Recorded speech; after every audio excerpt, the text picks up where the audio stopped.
देवव्रत से 5 वर्ष के नंदी पूछ रहे हैं कि आप तप क्यों कर रहे हो। कहा मेरी बेटी के बारे में मुझे जानना है, उसका जन्म कहाँ हुआ, कैसे है वो, क्या कारण से उसका क्या जन्म हुआ, वो मुझे समझना है। नंदीश्वर ने कहा मत देखो अपने पूर्व के जन्म को, उसके हुए जन्म को, रोगे तुम। नहीं महाराज मुझे देखना है। तो देखना है, भस्म लगा दी, चंदन लगा दिया। चंदन और भस्म जिसके मस्तक पर लग जाता है उसको पूर्व का किया गया पाप कर्म भी उसका कट जाता है। और जैसे ही देवव्रत ब्राह्मण का पाप कर्म घटा, उसने अपनी बेटी के जीवन को देखा तो वो एक कुतिया की योनि में, एक स्वान की योनि में, पांव टूटा हुआ है, कान कटा हुआ है, आंख फूटी हुई है, मुख से ज्यादा कुछ खा नहीं सकती, शरीर के पूरे बाल निकल गए। जैसे एक कोई कुत्ते को तुमने देखा होगा, उसका पूरा शरीर बेकार हो जाता है, वो पड़ा हुआ है। देवव्रत रो रहा है, रोने लगा देवव्रत, उसकी आंखों से आंसू बहने लगे देवव्रत की। और देवव्रत की आंख से जब आंसू बहने लगे, रोने लगा, नेत्रों से नीर बहने लगा, जल बहने लगा। नंदी करे क्यों रो रहे हो?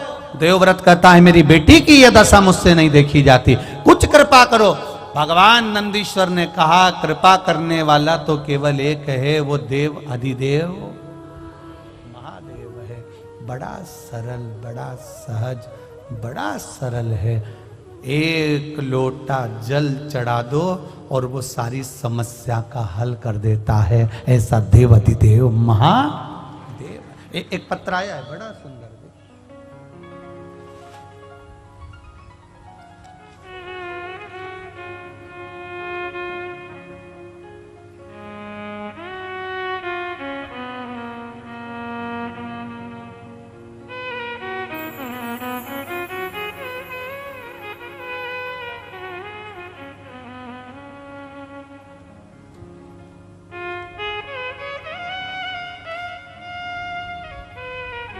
मैं मोहित चतुर्वेदी अहमदाबाद से आया हूं। कहीं बैठे हो? मोहित चतुर्वेदी अहमदाबाद से। आप ही हैं? दोनों हाथ हिला दो एक बार ऐसा। श्री शिवाय नमस्तुभ्यम। एक बार वापिस हिला दीजिए। श्री शिवाय नमस्तुभ्यम। मैं मोहित चतुर्वेदी अहमदाबाद से आया हूं। मैं बाबा की कृपा का क्या बखान करूं गुरुदेव। मैं बहुत अधिक कर्जे में दब गया था। मैं एक प्राइवेट कंपनी में जॉब करता हूं। मुझ पे इतना कर्जा हो गया था कि मेरी पूरी सैलरी सिर्फ EMI में चली जाती थी। इतना ही नहीं, मेरी नौकरी में भी दिक्कत होने लगी। अगस्त 2022 में मुझे नोटिस भी दिया गया कि मेरी कंपनी की ओर से। उसी समय मेरी सास मेरे घर पे आई हुई थी। वो उनकी शिव महापुराण की कथा रोज सुनती थी। आपकी कथा जब वो रोज सुनती, उन्हीं के साथ मुझे और मेरे पत्नी को भी शिव महापुराण की कथा के बारे में पता चला। और हम दोनों ने शिव मंदिर में जाकर भोले बाबा को 1 लोटा जल चढ़ाना प्रारंभ करा। कंपनी ने कह दिया था कि आप इस कंपनी को छोड़ दीजिए। और मेरी कर्जा भी बहुत था गुरुदेव। मेरी पत्नी पशुपतिनाथ का व्रत करना शुरू कर दी। बड़ोदरा की कथा में अपने पूरे परिवार के साथ आया और 3 और 4 दिसंबर की कथा बड़ोदरा में सुनी। 5 दिसंबर को आखिरी पशुपतिनाथ का व्रत पूरा हुआ। उसके अगले ही सोमवार यानी 12 दिसंबर को गुरुजी भोले बाबा की ऐसी कृपा हुई कि एक और लेटर मुझे प्राप्त हो गया। इस बार जो लेटर था बाबा की कृपा से मेरा प्रमोशन का लेटर था। मुझे शिव की ऐसी कृपा हुई। गुरुदेव, हम जब पढ़ाई करते हैं ना गुरुदेव, तो हम इन चीजों पर विश्वास नहीं करते कि शिव जी को जल चढ़ाने से कुछ होता है, व्रत करने से कुछ होता है। पर बाबा का जो प्रताप देखा है ना गुरुदेव, वो 1 लोटे जल का देखा है। उस 1 लोटे जल ने आज हमारी तनख्वाह भी बढ़ गई, प्रमोशन भी हो गया और बाबा की कृपा से कर्जा भी चूक गया गुरुदेव। इसलिए हम आज कंजरी गांव में बाबा को अपना प्रमोशन लेटर जो कंपनी ने भेजा था वो बाबा को समर्पित करने आए हैं। बाबा की कृपा से मेरा प्रमोशन लेटर मुझे प्राप्त हुआ और बाबा की कृपा से मुझे प्रमोशन हुआ। ये मैं बाबा को नमन करने आया हूं। बैठिए बाबू। श्री शिवाय नमस्तुभ्यम। हर हर। ये शिव तत्व है। ओ घड़ी जो नहीं समझा उसको लगेगा केवल शिव महापुराण की कथा। बहुत सारे आते हैं कहते हैं, बोलो बोलो जम के चले जाए। जो नहीं समझा उसके लिए यही रहा। और जो समझ गया, अपना दरवाजा छोड़कर, अपना घर छोड़कर जो कथा के पंडाल तक पहुंच गया, मेरा महादेव उसके दुख काटने उसके घर तक पहुंच गया। पहुंचा। कंजरी हालोल वालों को तो ये मौका मिल गया।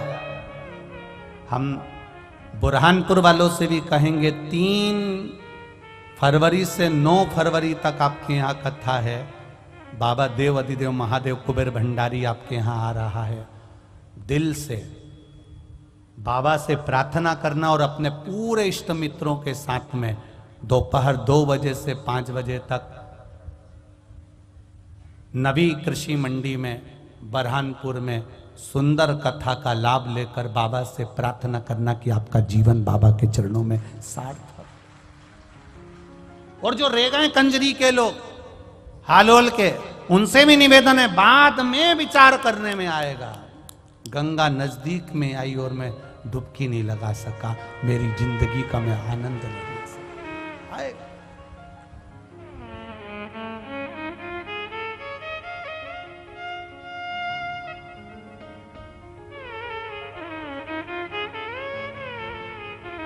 एक हॉस्पिटल होता है, एक एम्बुलेंस होती है। हॉस्पिटल और एम्बुलेंस दोनों में अंतर है। हॉस्पिटल चलकर तुम्हारे पास तक नहीं पहुंचेगा, चलकर कौन पहुंचेगी? एम्बुलेंस। प्राथमिक उपचार करती करती एम्बुलेंस तुम्हें हॉस्पिटल तक ले जाएगी और फिर तुम्हें ठीक कर देगी। ये शिव महापुराण की कथा नहीं है, ये 7 दिन की एम्बुलेंस है जो आकर बैठ गया और परमात्मा के चरणों तक पहुंच गया। ये दुख जीवन है, मनुष्य का शरीर है, मानव की देह, ये मानव का शरीर मिला है। ऐसा नहीं कोई संत, कोई साधु, कोई गुरु, कोई महात्मा, कोई जोगी, कोई सन्यासी, कोई तपस्वी, कोई साधक, कोई उपासक, कोई आपसे कह दे कि मैं आपको ऐसा कर देता हूं कि आपको दुख ही नहीं आएगा, तो फिर आप उसके हाथ जोड़ लेना और कह देना जब राम जी थे उन पर भी दुख था, उनके भी गुरु एक से बढ़कर एक थे, तो फिर वो दुख क्यों नहीं काट सके? दुख आया है तो झेलना तो पड़ेगा। बस भजन के बल पर वो दुख थोड़ा थोड़ा कटते चले जाता है और हम परमात्मा के होते चले जाते हैं। कोई कहे तुमसे कि दुख नहीं आएगा, कपट नहीं आएगा, तुम्हारे जीवन में तकलीफ नहीं आएगी, कष्ट नहीं आएगा, हो ही नहीं सकता। नहीं हो सकता, बिल्कुल नहीं हो सकता। दुनिया के दुख हरने वाले पर भी दुख आन पड़ा, जग को रोशन करने वाले को आधी रात में आना पड़ा।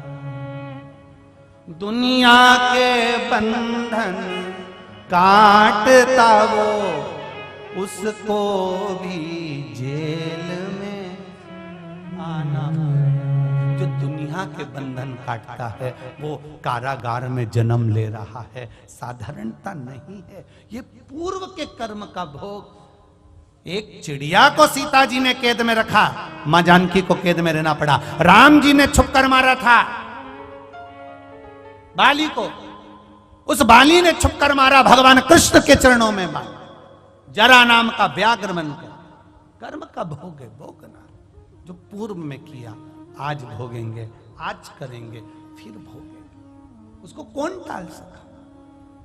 देवव्रत रो रहा है, मेरी बेटी की ये दशा, एक स्वान की योनि, एक कुतिया की योनि, मेरी बेटी की। बिलक पड़ा, रोह पड़ा, कुछ नहीं कर रहा। शंकर भगवान के शिवालय को, शिवलिंग को पकड़ लिया और पकड़कर देवव्रत आंख से आंसू बहाने लगा। कुछ कृपा करो करुणा सागर, करुणा कर दीजिए दातार, कृपा कर दीजिए। मेरी बेटी ऐसी भयंकर योनि में पड़ी हुई है, शरीर पूरा खुजला हो गया है उसका, क्योंकि उसको अभिमान इतना था।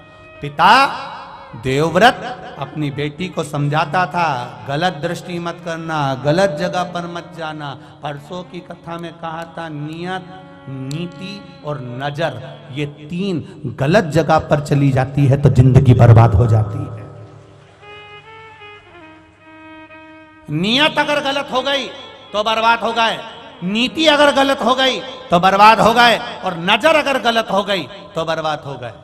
नारी पर पुरुष पर अगर अपनी दृष्टि देती है, किसी का शादीशुदा जीवन है और उसके घर में आग लगाकर तू उसमें शामिल होना चाहती है, तो तू अपने अगली जिंदगी का स्मरण कर लेना, ये देवव्रत की कन्या का स्मरण कर लेना कि तेरी जिंदगी क्या होगी, तेरा जीवन क्या होगा। ये देवव्रत की कथा कर रही है। एक इतना बड़ा ब्राह्मण, ऐसा साधु, ऐसा सन्यासी, ऐसा तपस्वी, ऐसा साधक, ऐसा उपासक जो भगवान शिव की भक्ति में लगा है, तो भी इस कन्या को भोगना पड़ रहा है। क्यों? कर्म का भोग है। तेरी शादी हो गई थी, जिस पुरुष के साथ तू रह रही थी उसकी भी शादी हो गई थी, उस नारी को रोना पड़ रहा था, हाथ जोड़कर कहती थी मेरे पति को छोड़ दे, मेरे पति को त्याग दे, पर तू उससे इतनी आसक्ति कर बैठी, इतनी आसक्ति कर बैठी इस शरीर के चक्कर में। अब शरीर का सुख अब भोग ले। पांव टूट गया, आंख फूट गई, कान कट गया और पूरा शरीर खुजेला होकर और पड़ा है एक कोने में। देवव्रत रो रहा है, मेरी बेटी का उद्धार कैसे होगा, मेरी बेटी का उद्धार कैसे होगा। ये केवल स्त्री के लिए नहीं है कथा, पुरुषों के लिए भी है। तुम भी स्मरण करना, किसी के साथ अगर गलत कर्म किया है तो तैयारी रखना, ये अगर स्वान रूप में कुतिया बन सकती है तो तुम भी कुत्ता तो बन ही सकते हो। स्मरण रहे आपको, स्मरण रहे। नियत, फिर बोलो तीन चीजें, नियत, नीति, ये बहुत काम की है, ये नजर बहुत ध्यान रखिए। सबसे ज्यादा लफड़ा यही करती है, सबसे ज्यादा दिक्कत इसी की है। भोगना सबको पड़ता है। एक आम के पेड़ पर, आम के पेड़ पर आम देखा किसने?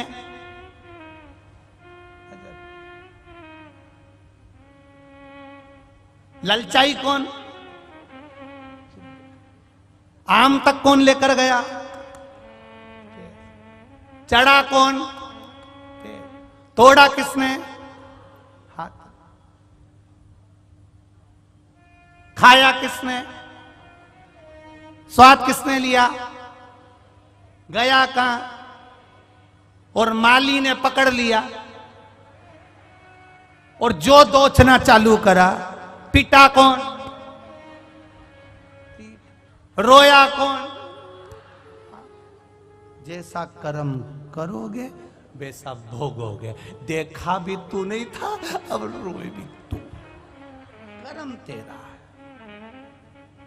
भोगो। बस तुम भी देख लो, किसी भी नारी को, स्त्री को, पुरुष को गलत दृष्टि से देख लो, फिर याद रखना, दरवाजे पे लिख लेना तेरा क्या होगा रे कालिया। तैयारी कर लेना, होगा। मत बुरे कर्म कर बंदे, वरना पछताएगा। भगवान की आंखों से तू बच नहीं पाएगा, तू बच नहीं पाएगा। अरे ओ अज्ञानी, मत कर नादानी। तेरे कर्म का फल भी तू ही पाएगा, जैसा किया तूने तेरे आगे आएगा। मत बुरे कर्म कर बंदे वरना पछताएगा। भगवान की आंखों से तू बच नहीं पाएगा, तू बच नहीं पाएगा। बड़ा मुश्किल है बच लो आप। रो रहा है देवव्रत, मेरी बेटी की दशा सुधर जाए ऐसा करूं। शिव जी का शिवलिंग पकड़ कर बैठ गया। क्षमा कर, क्षमा कर, क्षमा कर।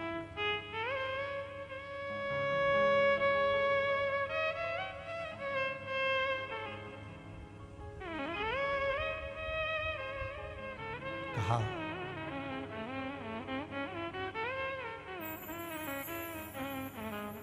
नरसिंह मेहता,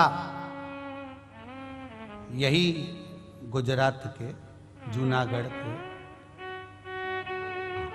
शिव मंदिर में रात भर शंकर भगवान के शिवलिंग को पकड़कर रोए थे, तो उनको सांवरिया का दर्शन हो गया था। यही नरसिंह मेहता जूनागढ़ के सांवरिया के भक्त थे, पर सांवरिया का दर्शन कभी नहीं मिला था। शंकर जी का शिवलिंग पकड़कर रोए तो शंकर भगवान प्रकट हो गए, मांग तुझे क्या चाहिए? सांवरिया का दर्शन चाहिए, चल मेरे साथ। नंदी पे बिठा कर ले गए, नंदी पे। सांवरिया गौलोक धाम में रास कर रहे थे राधा जी के साथ में, ले जाके इनको खड़ा कर दिया। सांवरिया सेठ नाचते नाचते नाचते नाचते जो नरसिंह जी को देखे तो पूछ लिया, यहां तो लोग मरने के बाद आते हैं, तू तो जीते जी आ गया, कौन लाया तुझको यहां? नरसिंह जी बोले, जो लाया है वो बाहर खड़ा है। तो क्या उसको अंदर क्यों नहीं लाया? क्योंकि मैं अंदर नहीं जाऊंगा। पूछा क्यों? कि जो अंदर नाच रहा है वो नाचने में एक्सपर्ट है, जिसको देख लेता उसको नचाना चालू कर देता। एक बार की बात है, भगवान सांवरिया सेठ ब्रजभूमि में लीला कर रहे थे और मैंने पार्वती जी से कहा था कि मुझे भी रास मंडल में जाना है। पार्वती जी ने खूब मना करा, पर मैं नहीं माना। फिर मैंने, पार्वती जी जब मेरा श्रृंगार नहीं करी तो मैंने खुद 3-4 ब्यूटी पार्लर बुक कर दी है। और 4 पार्लर बुक करे, तब वहां से कोई आया, फिर आके उन्होंने मेरे केश खोले और उनको चोटी बनाना चालू करा। 6 महीने तो उनको बाल सुलझाने में लग गए। तब उन्होंने चोटी तैयार करी, फिर मुझे साड़ी पहनाई, मेरा सुंदर श्रृंगार करा। सुंदर सुंदर। नरसिंह जी बोले सांवरिया सेठ से, मैंने उनसे कहा भी, तुम्हें कोई पहचाना नहीं? सांवरिया सेठ से बोल रहे हैं नरसिंह जी कि मैंने उनको कहा कि तुम्हें कोई पहचाना नहीं। तब सांवरिया सेठ, वो भोलेनाथ जी कह रहे थे कि वो पार्लर वालों ने ऐसा श्रृंगार करते हैं, ऐसा श्रृंगार करते हैं कि वो तो जब मुंह धुलता है तब मालूम पड़ता है कि है क्या। तब समझ, ऐसे तो मालूम ही नहीं पड़ता। बाबा भोलेनाथ का जो श्रृंगार किया, ऐसे सुंदर तैयार होके शंकर जी बोले, मैं ब्रजमंडल में गया और मैं नाचने लगा गोपी बनकर, ऐसा नाचा, ऐसा नाचा, ऐसा नाचा। अब सांवरिया सेठ के पास में इसलिए जाना नहीं चाहता क्योंकि नाचते नाचते इनकी बुद्धि ना जाने कहां चली गई। नाचते नाचते बोले, ए गोपियों, इतने दिनों से मैंने तुम्हारा कभी मुंह नहीं देखा, जरा सब लाइन से खड़ी हो जा। अब मैंने भी मन में सोचा आज ही देखना था। जिस दिन ट्रेन का टिकट नहीं लेते हैं उसी दिन टीसी से मुलाकात होती, ये पक्का है। ऐसे तुम रोज चले जाओ, ट्रेन का टिकट लो, बैठो, उस दिन टीसी नहीं आएगा, पक्का। तुम टिकट लेके बैठो, टीसी नहीं आएगा। और जिस दिन तुमने टिकट नहीं लिया,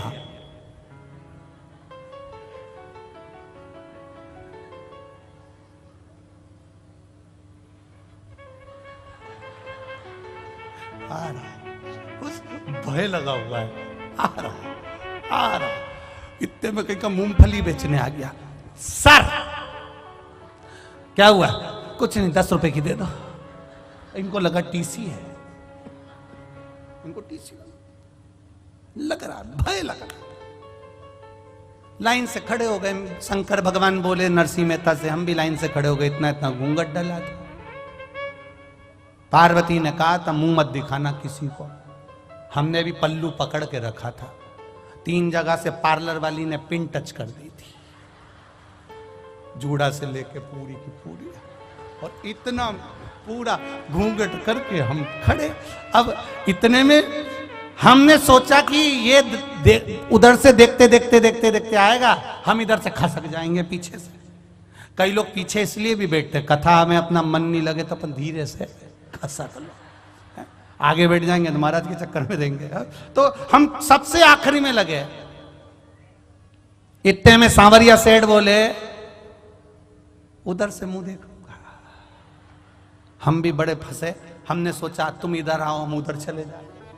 शंकर भगवान उधर चले गए। सांवरिया जी बोले अब मैं उधर से देखूंगा।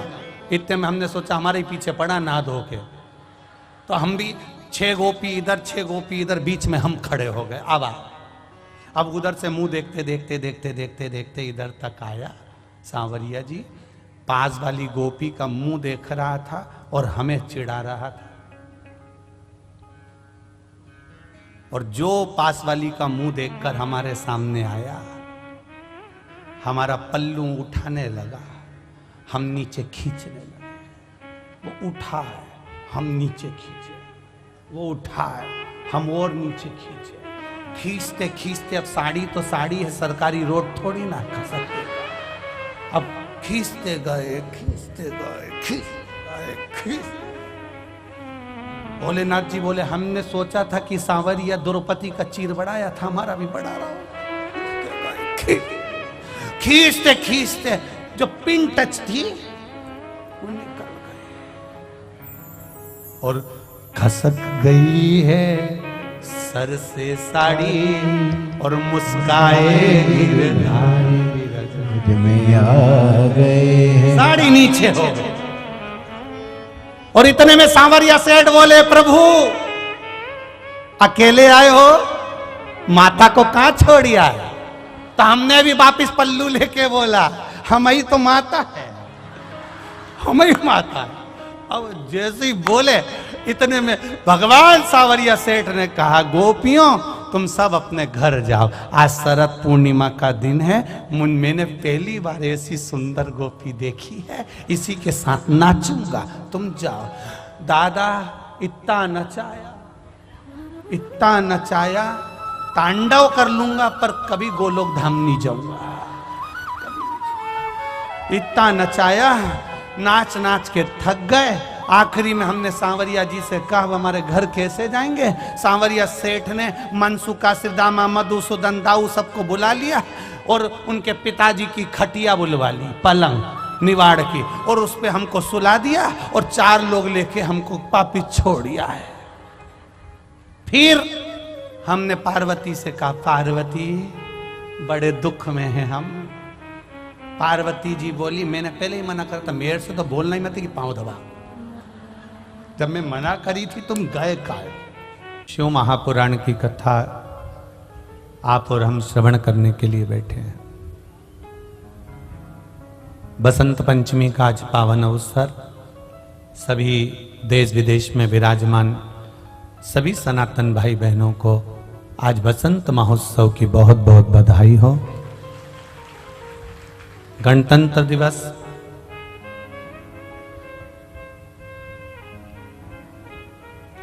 जिसका आज 74वां गणतंत्र दिवस पूरा राष्ट्र मना रहा है, आप सभी को गणतंत्र दिवस की बहुत बहुत बधाई। शिव कथा कहती है, भगवान शंकर का गुणगान कहता है, शिव महापुराण की कथा कहती है, ऐसा कोई संसार में जन्मा ही नहीं जिसके जीवन में दुख ना आया।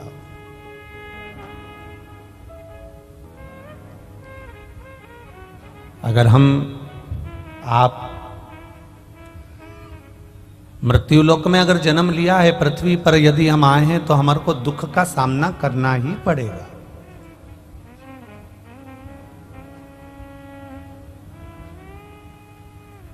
भगवान राम भी अगर इस मृत्युलोक में आए हैं तो उनको भी दुख का सामना करना पड़ा। भगवान कृष्ण भी अगर मृत्युलोक में आए हैं तो उनको भी दुख का सामना करना पड़ा। इस मृत्युलोक में जितने भी देवताओं का अवतार हुआ हो, प्रकट हुए हो, या संसार में जितने भी जीव, जलचर हो, थलचर हो, वायुचर हो या मनुष्य, अगर जन्म लिया है तो उसको दुख तो मिलना है। और बाबा कहते हैं गोस्वामी जी, कोई तन दुखी, कोई मन दुखी, कोई धन बिन रहत उदास, तुलसी या संसार में सुखी राम का दास। संसार में सब दुखी हैं, पर सुख किसको प्राप्त होता है? तो कहा जो भगवान की शरणागति में जाकर बैठ जाता है, भजन में जाकर बैठ जाता है, कथा में जाकर बैठ जाता है, या अपना संपूर्ण जीवन जो भगवान को छोड़कर चलता है, उसके जीवन में फिर दुख समाता नहीं है, दुख सताता नहीं। आप छोड़ो।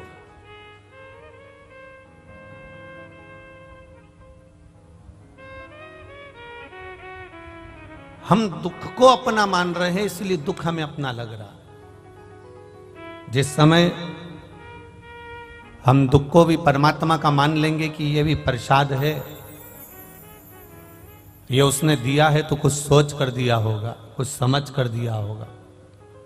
और हम ये मानकर जब अपने दुख को झेलना प्रारंभ कर देते हैं, कार्य करना प्रारंभ कर देते हैं, तो परमात्मा भी सोच लेता है कि आपको पहले कथा में कहा, एक आध बार आपने स्मरण किया होगा कि उसके मंदिर में जब जाओ, भोलेनाथ के चरणों में जब जाओ, मेरे त्रिकालदर्शी के पास जब जाओ, मेरे शंकर के मंदिर में, शिवालय में जब जाओ, आपसे पहले भी कहा, आज भी कह रहे हैं कि प्रसन्न होकर जाना, मुस्कुराकर।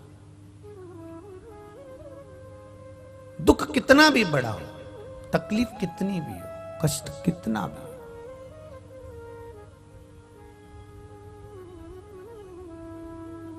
जब हम व्यक्ति अगर कर्जे में डूबा रहता है ना, बहुत कर्जे में डूबा हुआ है, बहुत कर्जे में डूबा हुआ है, और कर्जे में डूबा हुआ व्यक्ति जब बहुत किरीच वाले कपड़े पहनकर, बेहतरीन मुंह में पान मान खाकर, चाबी का छल्ला घुमाते हुए, खूब जोरदार ठाठ से घर से बाहर निकलता है, तो लोग कह देते, बताओ इतना कर्जे में डूबा हुआ है, इसके बाद भी इसके चेहरे पर रत्ती भर सल नहीं, इसके चेहरे पर रत्ती भर सल नहीं है, इतना कर्जे में डूबा है तो भी सल नहीं इसके चेहरे पर।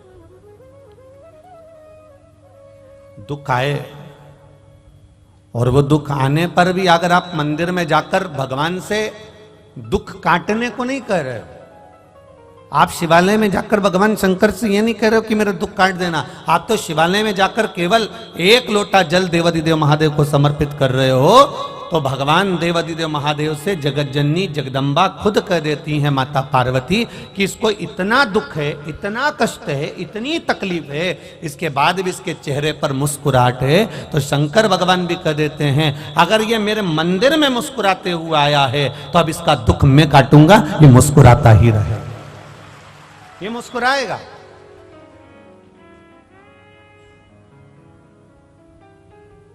हम उसके भरोसे पर हो जाए, हमारा प्रत्येक क्षण, प्रत्येक पल, प्रत्येक घड़ी, प्रत्येक पल हमारा देवादिदेव महादेव का हो जाए। एक शिव भक्त का शंकर भगवान के मंदिर जाना, शिव जी को एक लोटा जल चढ़ाना, उस मंदिर से वापिस आना, मंदिर पर गए, आपके चरण में, आपके शरीर में, आपके कपड़ों में मंदिर की रज, शिवालय की रज, शिवालय का कंकर, शिवालय की धूल आपके शरीर में जब लगती है और वो धूल लगे हुए आप जब घर में आते हो, शरीर में कहीं ना कहीं चढ़ाए हुआ जल का छींटा लेकर आप घर में आते हो, या कहीं मंदिर के अंदर थोड़ा बहुत कीचड़ हो रहा है, गीला हो रहा है, उस कीचड़ लगे हुए पाँव से, उस गीले पाँव से आप अपने घर में आते हो, तो भी हमारे घर में आने से हमारे पवित्र घर का आनंद अपने आप बढ़ जाता है, उसका सुख प्राप्त हो जाता है। कितना सुंदर संवाद एक शिव महापुराण के अंतर्गत। काश्मीर प्रदेश में एक देवव्रत नाम का ब्राह्मण रहता था।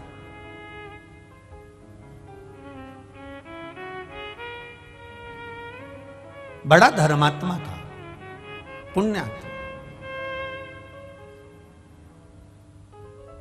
भजन करना उसका एक आनंद था।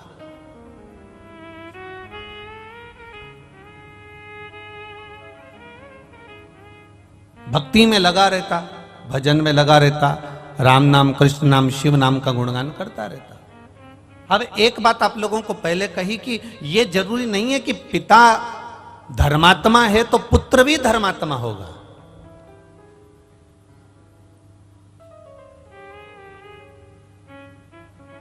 पिता अगर एक श्रेष्ठ वक्ता है तो पुत्र भी श्रेष्ठ वक्ता होगा।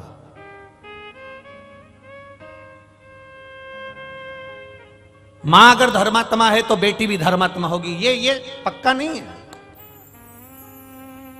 पिता के भाग्य में अगर सुख लिखा है तो बेटे के भाग्य में भी सुख होगा, ये पक्का नहीं है। पिता के भाग्य में हजारों एकड़ जमीन है, बेटे के भाग्य में 1000 एकड़ है कि नहीं, ये पक्का नहीं है।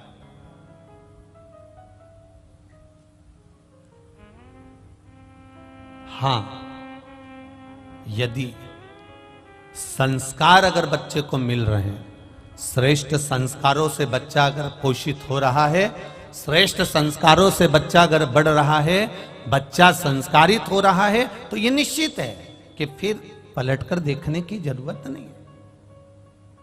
हम पहले कहे, आज फिर कहते हैं, 20 वर्ष तक माता पिता अपने बेटे को पढ़ाते हैं, लिखाते हैं, कॉलेज भेजते हैं, स्कूल भेजते हैं, कोचिंग भेजते हैं। 20 वर्ष तक माता पिता अपने बेटे को पढ़ा लिखाकर राम बनाने की चेष्टा करते हैं। 20 वर्ष तक माता पिता पढ़ाकर अपने बच्चे को राम बनाने का प्रयास करते हैं। और 20 दिन की, मात्र ओनली 20 दिवस, केवल 20 दिन, केवल 20 दिन की कुसंगति बेटे को रावण बना देती है। केवल 20 दिन की कुसंगति। 20 वर्ष तक माता पिता बेटे को राम बनाने का प्रयास कर रहे हैं। 20 वर्ष तक माता पिता बेटे को कोचिंग दे रहे हैं, ट्यूशन दे रहे हैं, अच्छी जगह पढ़ने भेज रहे हैं, ज्ञान की बातें कर रहे हैं, सब कुछ कर रहे हैं। 20 वर्ष तक माता पिता अपने बेटे को राम बनाने का प्रयास करते हैं, पर 20 दिन की कुसंगति बेटे को रावण बना देती है। कोई ऐसी संगत में बेटा पड़ जाता है, ऐसे मित्रों की संगति पड़ जाती है, ऐसे साथियों की संगति पड़ जाती है, ऐसे व्यक्ति की संगति पड़ जाती है कि उसका जीवन 20 दिन के अंदर वो रावण बन जाता है। उसका मन, चित्त, वृत्ति, उसके विचार अलग हो जाते हैं, घर से अलग।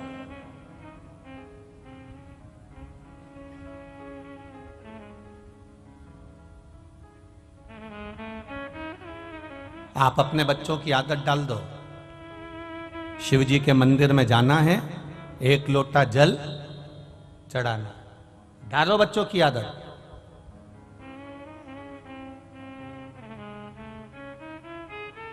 जिस घर के बच्चे शंकर भगवान के मंदिर की सीढ़ी चढ़ना सीख जाते हैं, जिस घर के बच्चे शंकर भगवान के मंदिर का द्वार जाना चालू कर देते हैं, उस घर के बुजुर्ग कभी वृद्धाश्रम के द्वार नहीं जाते हैं।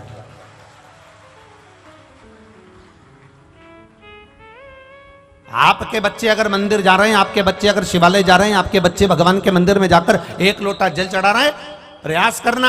आपके घर का बच्चा अगर शंकर के मंदिर जा रहा है, आपके घर के बेटा बेटी अगर शिवालय जा रहे हैं, एक लोटा जल चढ़ा रहे हैं, एक लोटा जल समर्पित कर रहे हैं, तो ये विश्वास मानकर चलना कि आपको वृद्धाश्रम जाने की जरूरत नहीं पड़ेगी। क्योंकि जो शिव की सेवा करना जानता है वो अपने घर के बुजुर्गों की सेवा करना भी जानता है। उसको आता है कि मेरे घर के बुजुर्ग की सेवा मुझे कैसे करना, उसको ज्ञात है।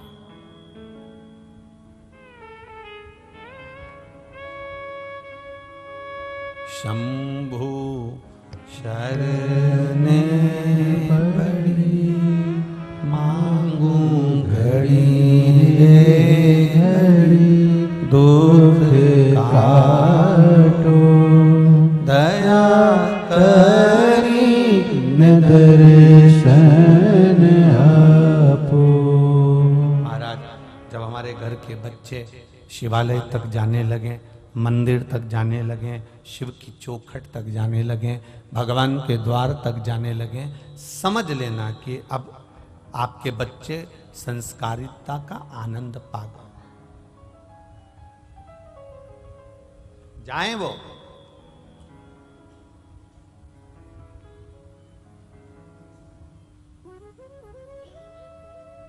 देवव्रत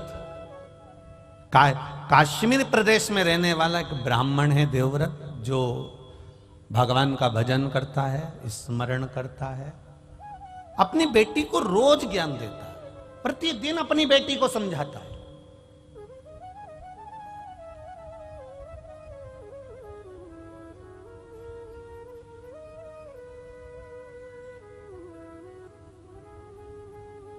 पर संगत बिगड़ गई।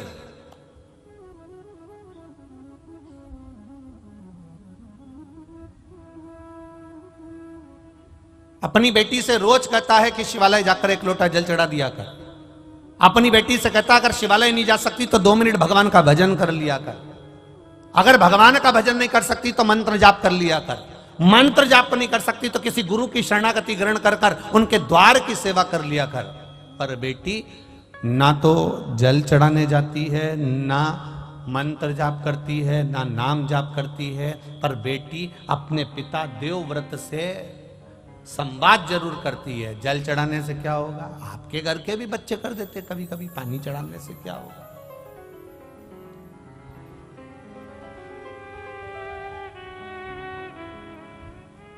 जल चढ़ाने से कौन सा फायदा है?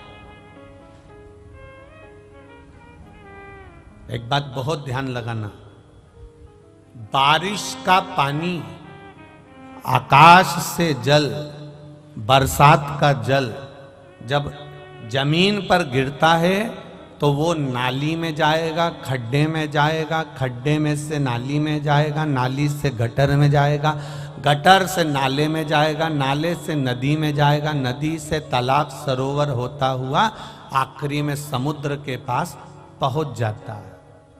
बारिश का जल गिरा तो वो समुद्र तक पहुंच जाता है। आपके नजदीक के मंदिर में जो शिवालय है, उस शिवालय पर अगर एक लोटा जल गिरा तो वो महादेव तक पहुंच जाता है। वो महादेव तक पहुंच जाएगा। आपने जो जल समर्पित करा, आपने जो जल चढ़ाया। आज बसंत पंचमी है,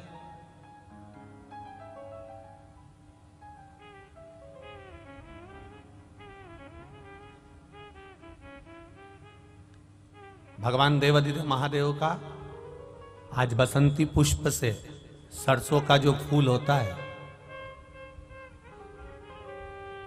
108 सरसों के पुष्प से भगवान शंकर का श्रृंगार किया जाता है या शिव को समर्पित किया जाता है।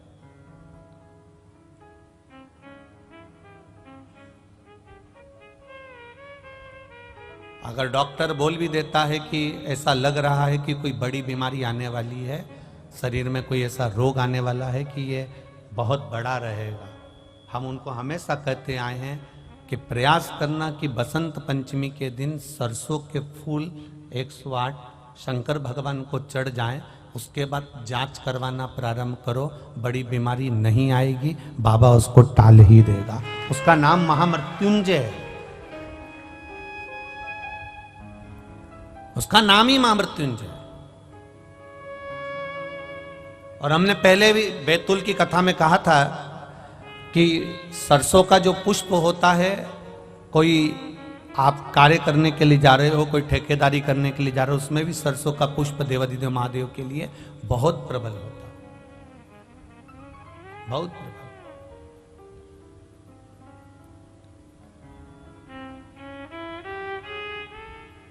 महाराज बेटी को दिया ज्ञान, पर बेटी मानती नहीं, प्रश्न बहुत करती है, बहुत प्रश्न। पहले का एक समय था जिस समय पर माता पिता जो कह देते थे बच्चे वो मानते थे। बीच का एक समय ऐसा आया कि माता पिता कहते जरूर है, बच्चा मानता भी है, पर मन में संशय रखता है। अभी का जो समय चल रहा है, जैसे टीवी पर वो क्या बोलते हैं उसको, डेविड, क्या बोलते हैं उसको, डेविड करना है सबको बिठा के टीवी पे, डिबेट है, ऐसे कुछ बोलते हैं ना। आज का समय केवल टीवी पर डिबेट करने का नहीं है, घर में भी रोज का डिबेट चल रहा है, प्रतिदिन का। पिताजी कहते हैं मंदिर जा, बेटा कहता है क्यों जाऊं, बस यही क्रम चालू हो जाता है। बहू कहती है सास को, सास कहती है बहू को, दोनों एक दूसरे की बात नहीं मान रहे, वो इधर पांव खींच रहा है, वो इधर पांव खींच रहा है, अंत उसका सार तत्व तक नहीं पहुंचा। मंजिल मिला क्या?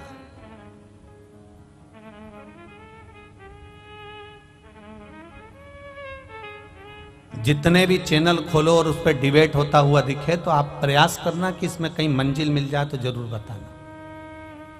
मंजिल नहीं मिलती, किसी लक्ष्य तक नहीं पहुंच पाता, बीच में ही उसको छोड़ना पड़ता और वो संशय में घूमता रहता है। आज भी घरों में यही हो रहा है। माता पिता बच्चों से कहें कि तू जल चढ़ाने जा, माता पिता बच्चों से कहें कि तुम प्रणाम करो, माता पिता बच्चों से कहें कि तुम भजन करो, माता पिता बच्चों से कहें कि तुम कीर्तन करो।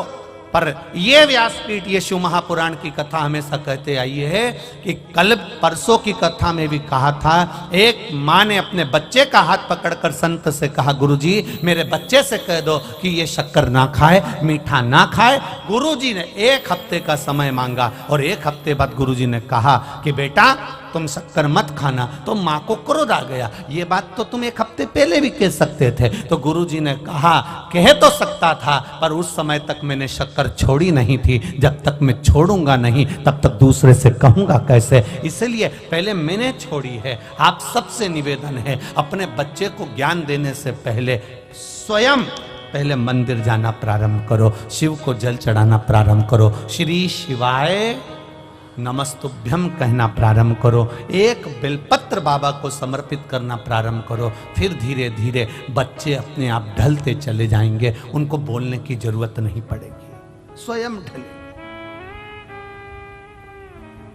देवव्रत, कश्मीर प्रदेश में देवव्रत नाम का ब्राह्मण, और ब्राह्मण अपनी बेटी को हमेशा कहता है अपनी संगति सही रखना, विचार सही रखना, सोच सही रखना, गलत लोगों में मत पड़ जाना, गलत लोगों के बीच में मत जाना। बार बार अपनी बेटी को समझाता था, पर बेटी का विवाह कर दिया गया। बेटी का विवाह करने के बाद भी बेटी की चित्त बुद्धि सही नहीं हो पाई।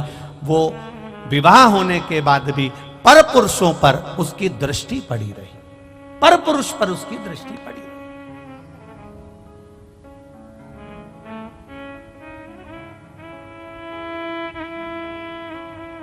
महाराज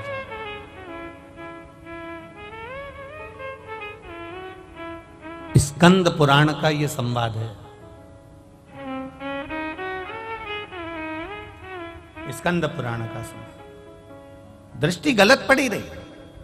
शादी होने के बाद भी पर पुरुष पर उसकी दृष्टि जाती थी।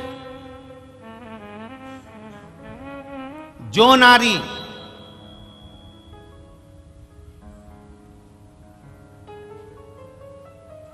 विवाह के पश्चात किसी दूसरे पुरुष के साथ में स्मरण करे या शादीशुदा किसी पुरुष का घर तोड़ दे, वो नारी की गति स्कंद पुराण कह रही है।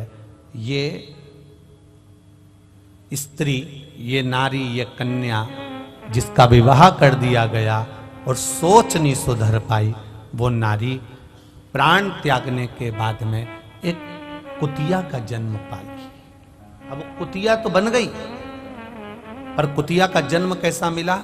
एक पांव उसका विकलांग था, कान टूटे हुए थे, आंखों से एक आंख फूटी हुई थी और शरीर पूरा खुजली के कारण उसके पूरे शरीर के उस जो श्वान की योनि मिली है, कुत्ता की योनि मिली है, उसके शरीर के पूरे बाल, पूरी खाल जगह जगह से निकली हुई थी। सारी दुनिया उस कुत्ते को देख रही है, उस श्वान को देख रही है, उस कुतिया को देख रही है। सारी दुनिया उसको देखकर कहती है बेचारा कैसा है। बताओ, आपके भी मोहल्ले में कोई कोई कुत्ता ऐसा होता होगा तो आप पे दया आती कि नहीं आती? अरे मुंह से तो बोलो, आती है ना दया।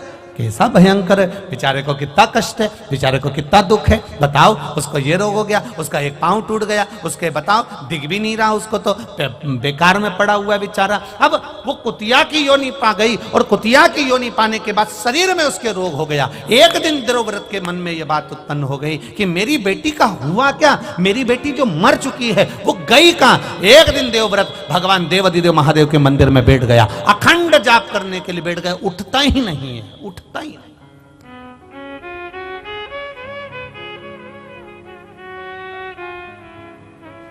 उठ ही नहीं रहा।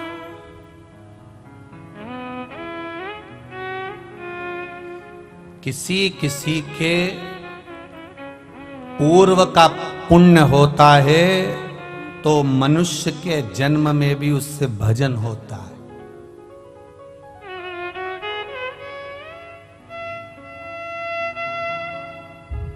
किसी का पूर्व का पुण्य हो तो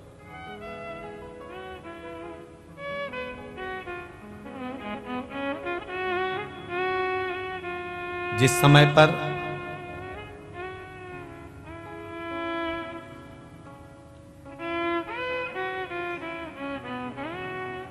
महाभारत में पांडवों में युधिष्ठिर, नकुल, सहदेव, भीम, अर्जुन ये सब थे, और जिस समय पर अर्जुन मर गया,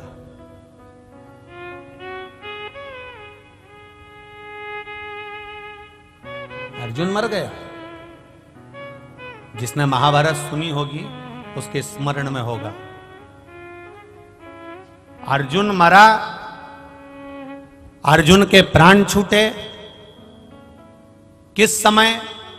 जब युधिष्ठिर ने अश्वमेध यज्ञ करा और अश्वमेध यज्ञ करने के बाद में अश्व छोड़ा गया, अश्व छोड़ा गया। वो अश्व घूमते घूमते घूमते घूमते जा रहा था। अर्जुन उस अश्व के पीछे भेजे गए और अश्व के पीछे अर्जुन को भेजा गया कि ये अश्व जहां जा रहा है इस अश्व को तुम्हें देखना है, इस अश्व को छुड़ाना है। अर्जुन जहां जाते वहां दिग्विजय कर कर आते, वहां से विजय प्राप्त कर कर आते। वो अश्व जाते जाते जाते जाते जाते जाते आगे एक नगर में प्रवेश कर गया और मणिपुर नगर में जब वो प्रवेश करा, अर्जुन को मालूम था ये वो नगर है जहां पर मेरी धर्म पत्नी, देखिए अर्जुन की एक पत्नी है द्रौपदी, एक धर्म पत्नी है उनकी सुभद्रा, एक नागों की कन्या उलूपी और एक चित्रंगदा। अर्जुन को यह स्मरण में था कि यहां पर मेरा बेटा चित्रंगदा मेरी पत्नी रहती है और उसका बेटा भी यहीं रहता है बुर्बरभान। पर अर्जुन उस अश्व को लेकर अंदर प्रवेश कर गया और जब अर्जुन अंदर प्रवेश करा तो अर्जुन के बेटे को मालूम पड़ा कि मेरे पिताजी आए हैं और मेरे पिता आए हैं, तो सम्मान करने के लिए अर्जुन के पिता का सम्मान, अर्जुन का सम्मान करने के लिए बेटा उनके लिए सामान लेकर गया। तो अर्जुन को क्रोध आ गया, अर्जुन को क्रोध आया कि मैं अश्व लेकर आया हूं, एक वीर योद्धा बनकर आया हूं और तू मुझसे संबंध निभा रहा है।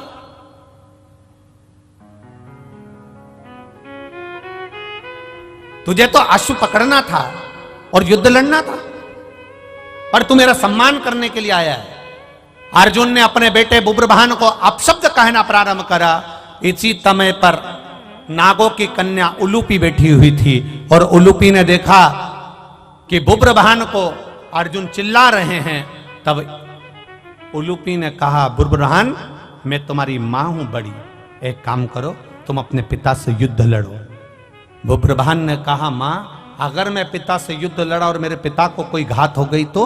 इसी समय पर उलूपी ने कह दिया, ये तो छत्राणी का जो पुत्र होता है, एक वीरानी का जो पुत्र होता है, वो युद्ध के मैदान में ये नहीं देखता कि पिता है कि कौन है, आओ और तुम युद्ध लड़ो। बस इतना कहना था और कहते से बुब्रभान ने बाण चलाना प्रारंभ करे, इधर अर्जुन ने बाण चलाना प्रारंभ करे। दोनों में भयंकर युद्ध हो गया और युद्ध होने के बाद जैसे ही युद्ध होते होते आगे तक बढ़ा, इतनी देर में बुब्रभान को भी घात लग गई और अर्जुन के प्राण छूट गए। अर्जुन मर गए, अर्जुन के प्राण छूट गए। आई चित्रंगदा रोती रोती आई, मेरा पति चले गया। बेटे तुमने क्या कर दिया? अपने पिता को मार दिया, अपने पिता को समाप्त कर दिया। मां मैं पिताजी के साथ युद्ध नहीं लड़ना चाहता था, पर मां ने कहा है, उलूपी माता बोली है मुझसे युद्ध लड़ने के लिए। चित्रंगदा ने कहा, उलूपी तेरा मेरा मांग का सिंदूर उजड़ गया और तू अपने बेटे से कहती है कि युद्ध लड़ो। चित्रंगदा के सामने उलूपी ने कहा, मैं छत्राणी हूं, छत्री की बेटी हूं। मैंने अपने बेटे को, इस बुब्रभान को केवल एक छत्री का फर्ज अदा करने का प्रयास करा है। ब्राह्मण हो, ब्राह्मण कर्म से पीछे मत हटना। वैश्य हो, वैश्य कर्म से पीछे मत हटना। क्षत्रिय हो, क्षत्रिय कर्म से पीछे मत हटना। और शूद्र हो तो शूद्र कर्म से पीछे मत हटना। यह हमारा धर्म भी है और हमारा कर्म भी है, उससे हम पीछे कैसे हट गए? तुमने श्रेष्ठ नहीं करा, तुमने अच्छा नहीं करा। रो रही है चित्रंगदा, रो रही है।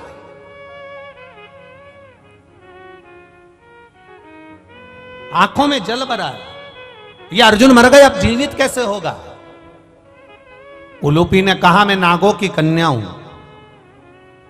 मैं जानती हूं अर्जुन को जीवित कैसे करना। क्या कर सकती हो? बुब्रभान धतराष्ट्र सर्प के पास जाना, और धतराष्ट्र सर्प के पास जाना, और उस धतराष्ट्र सर्प कौन? शिव जी के गले में कौन सा नाग होता है? जम के बोलो जरा। वासुकी नाग शंकर भगवान के गले में होता है। वासुकी नाग का सबसे बड़ा बेटे का नाम था धतराष्ट्र। वो धतराष्ट्र नहीं, पांडव और कौरव वाला, वो अलग है। वासुकी नाग का सबसे बड़ा पुत्र है धतराष्ट्र, सबसे बड़ा बेटा। एक बार देवाधिदेव महादेव जब वासुकी नाग पर कृपा कर दिए थे, तो वासुकी नाग ने देवाधिदेव महादेव से मांग लिया था, मुझे ऐसी मणि प्रदान कर दीजिए भोलेनाथ, जिस मणि को किसी से छुआया जाए और वो मरा हुआ भी जीवित हो जाए।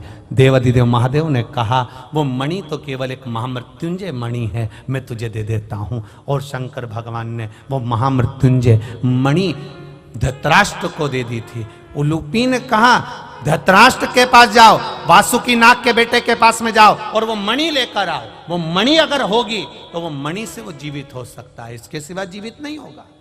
बुब्रभान धतराष्ट्र सर्प के पास गया, नाग के पास गया, मेरे पिता को जीवित करना है। धतराष्ट्र ने कहा, तेरे पिता को जीवित करने की सामर्थ्यता मुझ में नहीं है, मैं मणि दे भी दूंगा पर तेरा पिता जीवित नहीं हो सकता। कब तक? जब तक देवाधिदेव महादेव इशारा ना कर दें तब तक इसका काल नहीं टल सकता, क्योंकि उसका नाम महाकाल है। जाओ उसके पास, पहुंचो उसके पास। बुब्रभान, उलूपी, चित्रंगदा शिव जी की आराधना में लग गई और भगवान देवाधिदेव महादेव ने क्या कृपा करी। शंकर भगवान ने खुद धतराष्ट्र से कहा, बेटा मणि दे दीजिए, वो मणि बुब्रभान लेकर गए और ले जाकर अपने पिता को जब स्पर्श कराया, अर्जुन वापिस जीवित होकर बैठ गया। अकाल मृत्यु वो मरे जो काम करे चंडाल का, काल उसका क्या बिगाड़े जो भक्त हो मां काल। जो शिव का उपासक होता, शंकर का गुणगान करने वाला, शिव भक्ति में रमने वाला, शंकर पर अटूट विश्वास करने वाला भटकता नहीं। देवव्रत शिव की आराधना में डूब गए, हिलते नहीं, जाते नहीं, आते नहीं, एक ही जगह पर स्थिर होकर बैठ गए। स्थिर जा ही नहीं।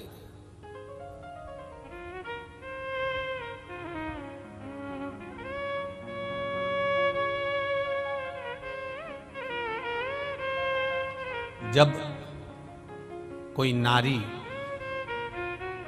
या कोई पुरुष व्रत करता है, उपास करता है, वो किसी भी देवता का उपास करे, शनिवार का करे, मंगलवार का करे, बुधवार का करे, गुरुवार का करे, रविवार का करे, तीज का करे, चतुर्थी का करे, अष्टमी का करे, एकादशी का करे, प्रदोष करे, द्वादशी करे, पंचमी करे, तीज करे, छठ करे, नवरात्रे करे, चतुर्थी करे, कोई पुरुष या स्त्री या बच्चा कोई भी व्रत करता है, जिस दिन वो व्रत रखता है उस दिन उसके शरीर में कौन सी देवी का अंश आकर विराजमान हो जाता है जिससे वो व्रत सफल कर पाता। बोलो रे भाई, कौन सी देवी का अंश आ जाता है जिससे उसका व्रत, किसी भी व्रत को करे, वो एकादशी करे, द्वादशी करे, प्रदोष करे, सोमवार करे, मंगलवार करे, बुधवार करे, नवरात्रे करे, तीज करे, चतुर्थी करे, छठ करे, प्रदोष करे, दिवाली करे, दशहरा करे, जो व्रत उसको करना है करे, मंगलवार करे, वो कौन सी देवी एक ऐसी होती है, भगवान शंकर की वो कौन सी एक माता, एक देवी ऐसी है जो व्रत करने वाले की तप साधना में साथ देती है और उसकी तप साधना को बढ़ाने का काम करती है। वो केवल एक देवी है, शाकंभरी माता। कौन सी माता है?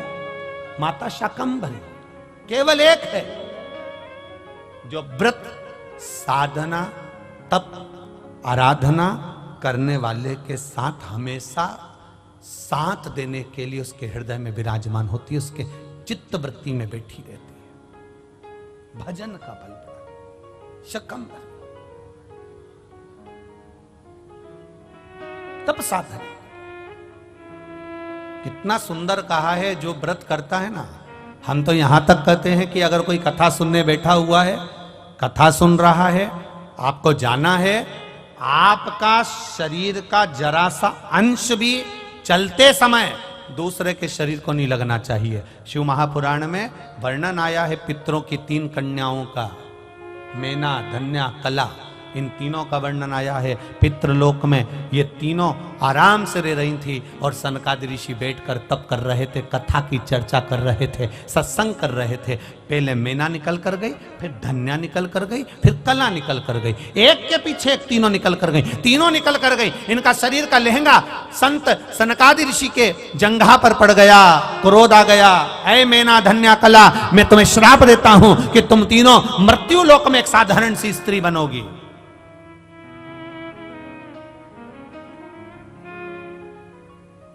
तीनों बिलख रही हैं, तीनों रो रही हैं, तीनों की आंख में आंसू भरा हुआ।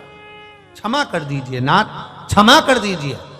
सनकादि ऋषियों ने कहा, जब कोई कथा सुनने के लिए बैठता है, सत्संग करने के लिए बैठता है, सदगुरु की शरणागति में बैठता है, मंदिर देवालय में बैठता है, भगवान के भजन में बैठता है, जितनी देर वो भगवान का गुणगान करने बैठता है, उतनी देर तक उसके हृदय में शाकंभरी माता का निवास होता है। शाकंभरी माता ऐसे अलग से नहीं रहती। जितनी देर वो तप साधना में, भजन में, संकीर्तन में, कीर्तन में, स्मरण में डूबा रहता है, उतनी देर तक शाकंभरी उसके अंदर रहती है। जब आपका शरीर जाते जाते उसको लात लगती है, शरीर का अंग लगता है, कोई सामान लगता है, शकंभरी को क्रोध आता है और वो क्रोध उसके मुख से निकलकर तुम्हें श्रापित कर देता है। इसके फल अनुसार तुम्हें तीनों को मृत्यु लोक में जाना पड़ेगा।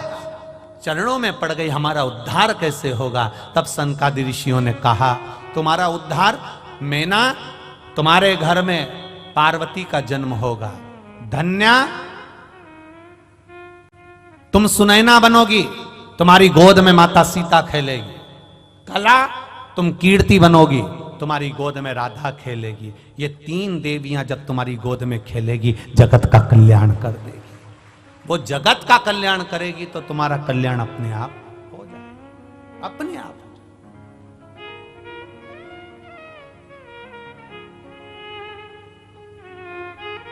हम यहां तक कहेंगे, उसका भी स्मरण रहे। अगर कोई अपने घर से एक लोटा जल लेकर जा रहा है, शिव जी के मंदिर तक जा रहा है, शिवालय तक जा रहा है, तो यहां तक भी निवेदन करेंगे कि हंसो, दुनिया का काम है हंसना।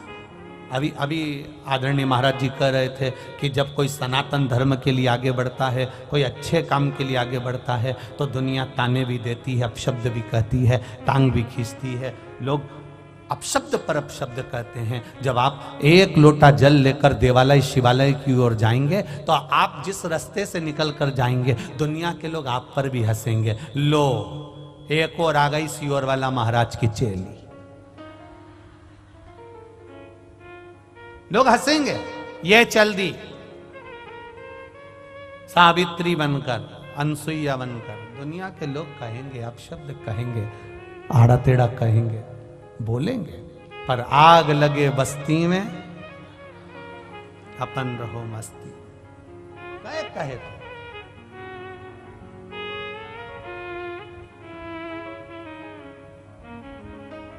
कहे, कहने वाला कहता रहेगा।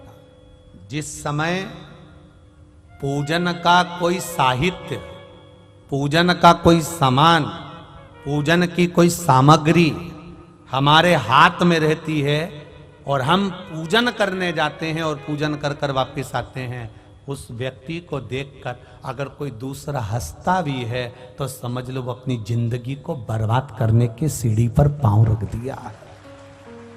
उसने अपनी जिंदगी की बर्बाद होने वाली सीढ़ी पर पांव रख दिया कि अब उसको बर्बाद हो निश्चित है। देवव्रत शिव जी के सामने बैठा है, घोर तप कर रहा है, घोर तप, अखंड तप करने में लगा हुआ, और ऐसा अखंड तप देवव्रत कर रहा है। उसको केवल एक चीज मालूम करना है कि मेरी बेटी, जिसको मैं समझा कर रह गया, वो बेटी की दशा कैसी है। तब देवव्रत ने अखंड तप करा। मेरे देव अधिदेव महादेव खुद नहीं आए, मां अंबा नहीं आई, जगदम्बा नहीं आई, शिव जी ने अपने नंदी को भेज दिया। नंदीश्वर, जाकर मालूम करो देवव्रत क्या चाहता है, इस देवव्रत को चाहिए क्या, जाओ जरा मालूम करो, जाओ। और महाराज, तब साधना का जो बल होता है वो कोई साधारण नहीं होता। दूध में सुगंध गंध नहीं होती,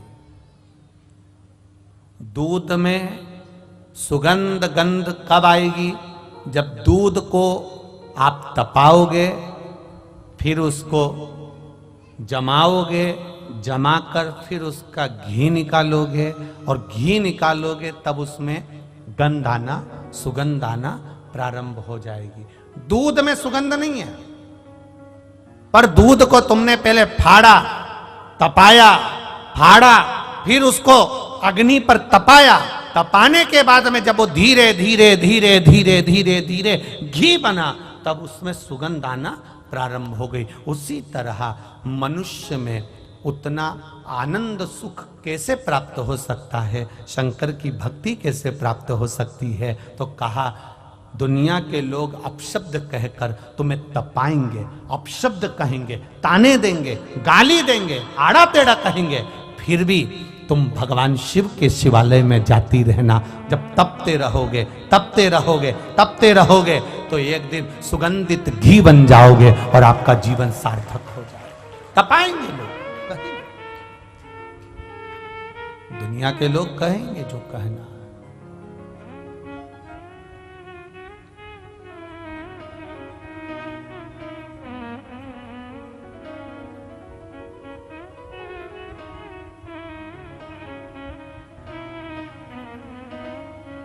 और महाराज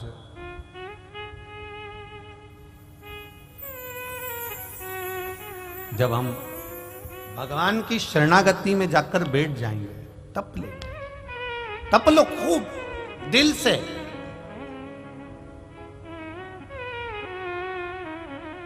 और जिस समय हम तप लिए, सुगंध अपने आप बढ़ती चली जाए, अपने आप बढ़े।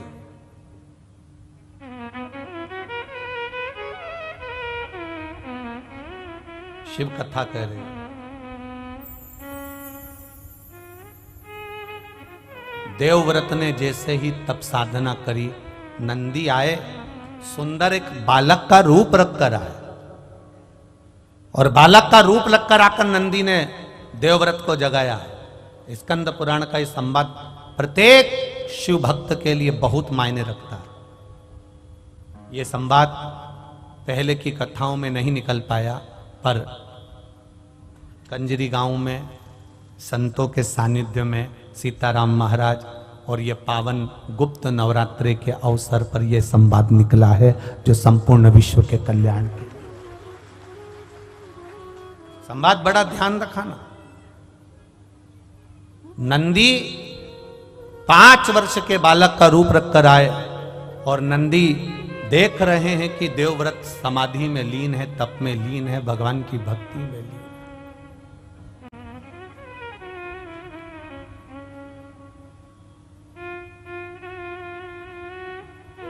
लीन है। नंदी ने जगाया, देवव्रत नहीं जगा। नंदी ने फिर जगाया, देवव्रत नहीं जगा। जगता ही नहीं। बहुत प्रयास करा नंदी ने, उठता ही नहीं। लगा श्री शिवाय नमस्तु, श्री शिवाय नमस्तु, श्री शिवाय नमस्तु। लगा ओम नमः शिवाय, ओम नमः शिवाय, ओम नमः शिवाय। तप में लीन। नंदी ने देखा कि यह जगता नहीं है। मंदिर में जो घड़ियाल था, उस घंटाल को नंदी ने बजाना प्रारंभ करा। देवव्रत नहीं उठता, उठा ही नहीं।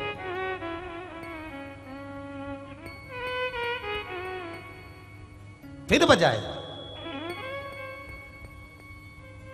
आखिरी में देवव्रत के नेत्र खुले। 5 वर्ष के बच्चे को देखकर थोड़ा क्रोध देवव्रत को आया। कारण, मैं बैठा तप कर रहा था, और मैं बैठकर अगर तप कर रहा हूं तो मेरे तप साधना को क्यों नष्ट कर रहा है। आ जाता है कभी कभी क्रोध। घर में बूढ़ी बूढ़ी माताएं, जब दादी माएं, जब बुजुर्ग माताएं सेवा करती और घर का छोटा छोटा बच्चा उनका सामान लेकर भग जाए, दिया ले गया, दीपक ले गया, अगरबत्ती उठा के ले गया, ठाकुर जी को जो भोग धरा रही थी भोगी उठा के ले गया, जो मोहन थाल रख रही थी मोहन थाल ही ले गया, कहीं ठाकुर जी की माला जी उठाकर ले गया, तो दादी को क्रोध आ जाएगा। पर उसको क्रोध नहीं आना चाहिए। भगवान परीक्षा ले रहा है, भगवान देख रहा है कि ये क्रोध करती है कि नहीं करती है। भगवान ये देखता है। अब इसको 5 वर्ष के बच्चे पर क्रोध आ गया। देवव्रत को क्रोध आया, उठकर खड़ा हुआ। जैसे ही खड़ा हुआ, इतने में बच्चे ने कह दिया, बाबा आपको तप करते हुए देखकर मेरे मन में एक प्रश्न आया है। आप तप किसके लिए कर रहे हो? आप साधना किसके लिए कर रहे हो? आप व्रत किसके लिए कर रहे हो? आप उपास किसके लिए कर रहे हो? किसके लिए?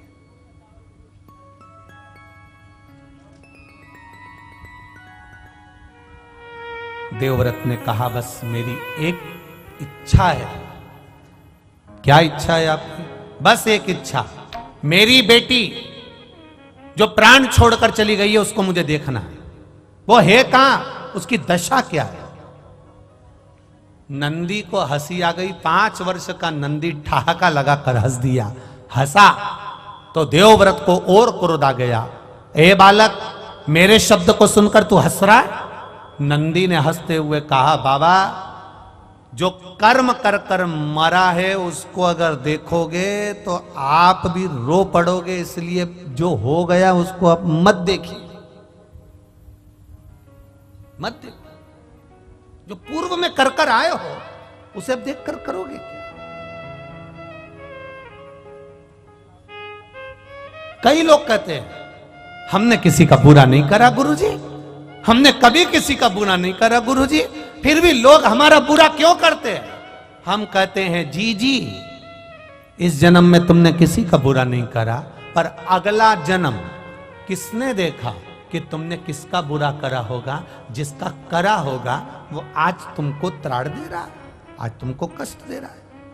जिसने पूर्व समय में गौ माता को एक रोटी दी, प्रेम से उसको सहलाया, वो गौ माता तुम्हारे घर में बहु माता बनकर आ गई। वो तुम्हारे यहां सेवा कर रही। और जिसने गौ माता को देखकर एक रोटी देने के बाद में हट हट, अरे शास्त्र तो उठाओ। कितने वीरों में वीर थे राजा जनक, राम जी महाराज के ससुर, दानवीर, भजनावली, कीर्तनी, दुनिया के लोग उनका नाम उच्चारण करते हैं। राजा जनक जैसा कोई नहीं, राजा जनक जैसा कोई नहीं, राजा जनक जैसा कोई नहीं, राजा जनक जैसा कोई नहीं। जनक जितने बड़े दानी थे, पुण्यवात्मा थे, स्मरणी थे, भजनावली थे, कीर्तनी थे, उसके बाद भी राजा जनक को नरक का द्वार जाना पड़ा। कारण क्या था। उसके बाद भी राजा जनक नरक के द्वार पर, केवल एक कारण से। राजा जनक भी नहीं समझ पाए कि मुझे और नरक, इतना मैंने पाप कुछ नहीं करा, मैं तो राम जी का ससुर हूं, मैंने जानकी को पाला है, जानकी मेरे पास में रही है, मैंने सब यज्ञ करा है। और शास्त्र कहता है, श्रीमद् भागवत कहती है, देवी भागवत कहती है कि वेद व्यास जी महाराज के यहाँ सुखदेव जी महाराज का प्रागट्य हुआ। सुखदेव जी महाराज शादी करने को तैयार नहीं हुए, तब वेद व्यास जी ने कहा किसी गुरु की शरणागति जाओ, तो वो राजा जनक की शरणागति में गए थे। और राजा जनक जी के दरवाजे पर जाकर सुखदेव जी महाराज खड़े रहे थे। और सुखदेव जी महाराज के कोई गुरु हैं तो वो जनक जी महाराज हैं। जब सुखदेव जी के गुरु जनक जी हैं, राम जी के ससुर जनक जी हैं, माता जानकी के पिता जनक जी हैं, तो फिर इनको नरक क्यों जाना पड़ा। केवल एक जरा सा काम था, एक छोटा सा काम, छोटा सा काम। जनक जी का रथ जा रहा था। अब समझना जरा, लोग कहते ना हमने किसी का बुरा नहीं करा, तो हम कौन, ऐसा क्यों हो रहा है, हमें तकलीफ क्यों आ रही है, हमें दुख क्यों आ रहा है, हमें कष्ट क्यों आ रहा है, हमें बीमारी क्यों आ रही है। ना तो मैं सुपारी खाऊं, ना मैं कभी गलत चीज खाऊं, उसके बाद में मुझे रोग क्यों आ रहा है, तकलीफ क्यों आ रही है। पूर्व का राजा जनक जी महाराज का रथ जा रहा था। जाते जाते रथ बीच में जब पहुंचा, सामने गाय खड़ी थी। गाय खड़ी और इतने में जनक जी ने कहा, एक काम करो कि गाय को थोड़ा सा हटाने का प्रयास करो। रथ के बीच में गाय खड़ी है, गाय हट नहीं रही। जनक जी नीचे उतरे और गौ माता के आगे हाथ जोड़े, आप हट जाओ। नहीं हटी। इसके बाद राजा जनक ने गाय को धक्का देकर बस थोड़ा सा साइड में करा था, बस एक अंश की गलती कर दी थी कि गाय को एक हाथ से धकेल कर पीछे की ओर हटाया था और गाय के पीछे से जनक जी महाराज निकल कर चले गए थे। तो चित्रगुप्त महाराज और धर्मराज ने कह दिया, कौन आया है? राजा जनक। बड़े पुण्यात्मा हैं, बड़े धर्मात्मा हैं, पर इन्होंने गाय को जाना था उधर, रास्ता चेंज कर दिया था इधर का, इसलिए इनका भी स्वर्ग का रास्ता चेंज कर दिया। जाना था स्वर्ग, घूमते हुए लेकर जाए, ले जाओ, रास्ता चेंज करो। बदलो रास्ता। जनक जी महाराज जब रास्ता बदला गया स्वर्ग जाने का, नरक से होते हुए जा रहे थे। नरक में पड़े हुए जीव सब चिल्ला रहे थे। जनक जी महाराज थोड़ी देर वहां खड़े हो गए। सारे जीवों ने चिल्लाना चालू कर दिया, महाराज रुक जाओ, महाराज रुक जाओ, महाराज रुक जाओ। आवाज लगा रहे जनक जी महाराज रुक जाओ। जनक जी महाराज ने पूछा, ये कौन चिल्ला रहा है? ये आवाज किसकी आ रही है? ये कौन चिल्ला रहा है? ये किसकी आवाज है? सब ने कहा, ये जो नरक में पड़े हुए हैं ना, ये चिल्ला रहे हैं। ये क्यों चिल्ला रहे हैं? कारण क्या है? जनक जी, आपने इतना दान पुण्य करा है, इतना अच्छा काम करा है कि आप पुण्य आत्मा हो, आप वैकुंठ जा रहे हो, पर आप नरक के रास्ते से जा रहे हो। आपके शरीर से छूकर जो ये हवा चल रही है, ये हवा इनके पापियों के शरीर पे लग रही है। पापियों के शरीर पे लग रही है तो इनको जो कष्ट हो रहा था वो मल्लम का काम कर रही है, अब इनको कष्ट नहीं हो रहा। इसलिए ये चाहते हैं कि आप कुछ कृपा कर दो। जनक जी ने कहा, तो एक काम करो ना, इन सबको नरक से मुक्त कर दो। नरक से मुक्त। धर्मराज कहते हैं, ऐसा नहीं हो सकता, ऐसा नहीं हो सकता। तो फिर एक काम करो। जनक जी कहते हैं, मुझे वैकुंठ नहीं जाना, इनके लिए मुझे यहीं खड़ा कर दो। मेरे शरीर से हवा निकल कर जाएगी, वायु पवन निकल कर जाएगी, वो इनके शरीर को लगेगी, और इनको अगर सुख मिल रहा है मेरे शरीर से, तो मैं इनके लिए अपना शरीर भी दे सकता हूं, मैं नरक में रह सकता हूं। हाथ जोड़कर धर्मराज ने कहा, आपको हम नरक में नहीं रख सकते, क्योंकि आप पुण्य आत्मा हो, सत्कर्मी हो, भजना बली हो। हम आपको नरक में कैसे रखें? अगर हम नरक में रखेंगे तो देवता हमें चिल्लाएंगे, हम आपको नरक में नहीं रख सकते। तो जनक जी ने कहा, आप मुझे नरक में नहीं रख सकते और मुझे स्वर्ग में रहना नहीं जब तक इनका उद्धार होता नहीं। तो धर्मराज ने भगवान विष्णु से कहा, आप बताओ क्या करें। भगवान विष्णु ने देवाधिदेव महादेव से कहा, आप बताओ क्या करें। देवाधिदेव महादेव ने कहा, एक काम करो, राजा जनक के लिए सारे पापियों को छोड़ दिया जाए, उनका कल्याण कर दिया जाए। ये जनक तत्व। हमें लगता है हमने कोई पाप नहीं करा, हमने कोई बेकार काम नहीं करा, पर हमारा रास्ता चेंज क्यों हुआ, हमें कष्ट क्यों आ रहा है, हमें दुख क्यों आ रहा है, उसके पीछे हमारा पूर्व का कोई कारण होगा, कोई कारण हो सकता। एक झोली में फूल भरे हैं, एक झोली में कांटे, तेरे बस में कुछ भी नहीं वो बांटने वाला बांटे। अरे कोई कारण होगा, अरे कोई कारण होगा। धन का बिस्तर मिल जाए पर नींद को तरसे में, धन का बिस्तर मिल जाए पर नींद को तरसे में, कांटों पर भी सोकर आए किसी के मन को चैन। अरे कोई कारण होगा, अरे कोई कारण होगा। किसी के यहाँ डनलप का गद्दा बिछाए, एसी का रूम, वीआईपी रूम, सोते सोते भी एक गिलास केसर का दूध, फिर भी रात को नींद नहीं। और कोई ये यहां से वहां तक देखना, पूरी रोड के बीच में डिवाइडर पर पड़े ऐसे सो रहे, चकाचक, कोई दिक्कत नहीं, कोई रत्ती भर की टेंशन नहीं, सामान भी पड़ा है। और एक अपन वीआईपी गद्दा, वीआईपी भोजन, एसी का रूम, चकाचक, न मच्छर न मक्खी, सब वीआईपी। उसके बाद भी रात भर करवट बदलते रहे, कहीं घुटना, कहीं कमर, कहीं पीठ, कहीं हाथ, रात भर दुखता रहा। और यहाँ धन का बिस्तर मिल जाए पर नींद को तरसे, और कांटों पर भी सोकर आए किसी के मन को चैन। अरे कोई कारण होगा, अरे कोई कारण होगा। सांप भी डस ले तो मिल जाए किसी को जीवन दान। किसी किसी को सांप भी डस लेता है तो बच जाते हैं, और कोई कोई एक ठोकर लगती है। बाथरूम में नहाने गई थी, फिसल गई और मर गई। सांप भी डस ले तो मिल जाए किसी को जीवन दान, और एक चींटी के कांटे से मिट जाए नामो निशान। अरे कोई कारण होगा, अरे कोई कारण होगा।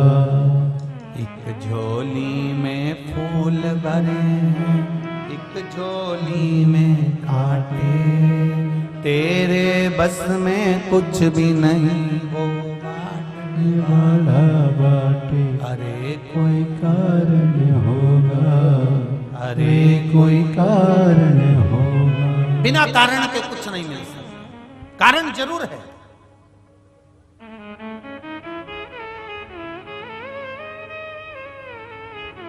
कितने संख्या में आ पाए, 3-3 पंडाल भरे पड़े, हजारों की तादाद में आप लोग आकर विराजमान हुए, और इससे भी ज्यादा लोग कंजरी और हालोल में रहते होंगे। क्या सब कथा में जाके बैठ गए क्या? नहीं। अरे कोई कोई कारण होगा। ये आने का प्लान भी बनाए थे, इनने विचार भी करा होगा कि 26 जनवरी की छुट्टी पड़ेगी, अपन चले। इनने सब प्लान बनाया। इनके प्लान से क्या होता है, पहले महादेव को भी तो प्लान बना दो कि तेरा क्या होगा रे कालिया। यहां बुला लेंगे तो फिर तो सर्टिफिकेट मिल जाएगा।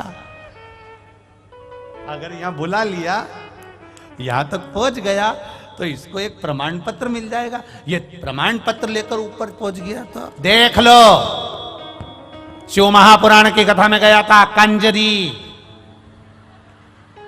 यमराज, मेरे से तो कुछ बोलना ही मत, डिग्री है। तो भोलेनाथ ने भी सोचा भैया जितनों को डिग्री देना है उतनों को ही बुलाओ, बाकी को डिग्री से दूर रखो, नहीं तो ये आफत कर देंगे ऊपर आकर। वैसे ही गुजरात वालों ने बहुत आफत करके रखी है दिल्ली में बैठकर। अब बोल तो बोल, तो इन्होंने कहा इनको नीचे ही पावागढ़ में इनको पंछीड़ा रे उड़ के जा, पावागढ़ इनको वही गरबा रमने दो।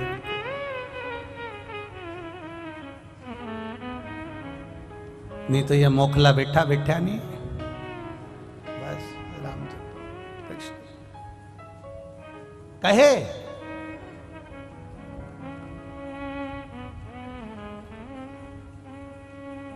देवव्रत से पूछा,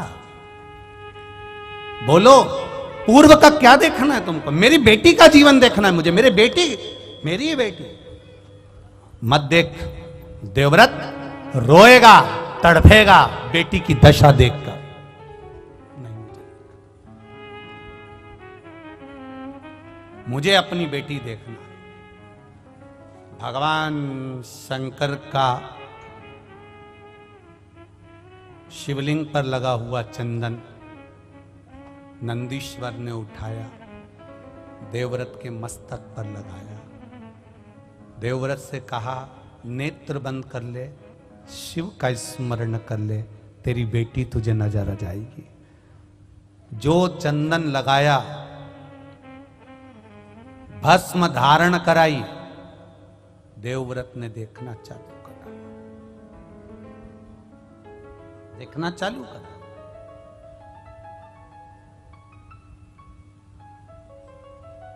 भस्म, चंदन, बेलपत्र, शिवजी पर चढ़ी हुई कोई भी सामग्री व्यक्ति के जीवन का ना जाने कितने जन्म के पापों को काट देता है।